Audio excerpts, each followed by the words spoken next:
Pagdating sa kantahan, hindi po pauhuli ang ating mga kababayan. Gaya ng isang security guard sa Davao City na nagpabilib sa pag-awit ala Brian McKnight. Pakinggan natin. It's undeniable. Walang duda, may ibubuga sa kantahan si Kuyang Guard. It's unbelievable how I used to say that I will never. Siya si Gary Jape Flores, aka Brian McKnight ng Davao City, reporting for duty. Sa timbre ng kanyang boses na kumukulot-kulot pa, mapapahanga ka. Kaya naman ang videong ito na in-upload niya sa kanyang Facebook account, 3 linggo pa lang, hit na sa dami ng likes. Dali na po papilong sa mga... Tanghali daw noon ang maisip ni Gary na kumanta habang nagbabantay sa labas ng pinagtatrabahuhan niyang mall. Pangontra antok lang daw. 7 taong gulang pa lang daw si Gary, sumasali na siya sa mga barangay singing contest. At dahil parati raw kampyon, hindi na siya pinayagang sumali sa kanilang barangay. Kaya naman, sa ibang barangay na siya dumayo. Ang napapanalunan, dagdag daw sa kanilang pantustos sa pamilya.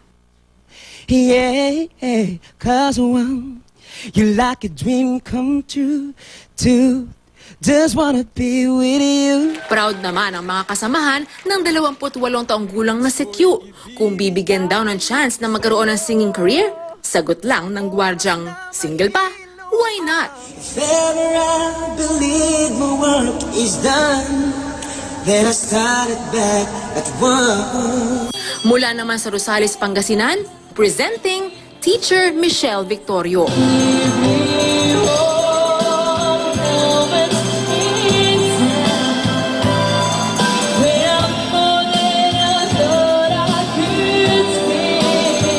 Ala Whitney Houston naman sa pagbirit.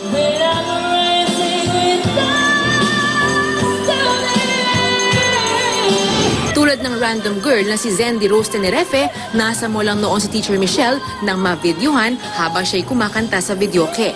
Instant hit din siya sa internet. Masaya po kasi na-appreciate nila yung kanta ko. Tapos, yung unti-unti po kung parang nakikilala, ganun po. Kasi proud ako kasi yung ibang Pinoy sa abroad, nagme-message po sa akin.